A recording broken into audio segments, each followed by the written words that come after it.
Okay, tama-tama mga kalitog. Ito, medyo magulang na yung saging. Titibayin ko na. Diretsyon tiba ko na dito kasi ito malapit eh.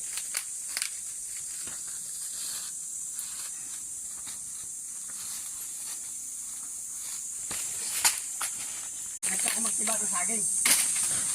Medyo hindi mo bibiglain. Lagyan muna ng ganito. Para dandaan kang tumumba.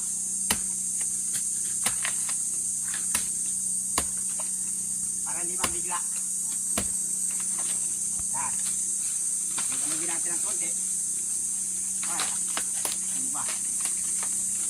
Yan.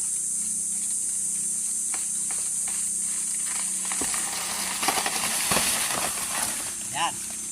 Yan ang proseso ng pagtiba para hindi siya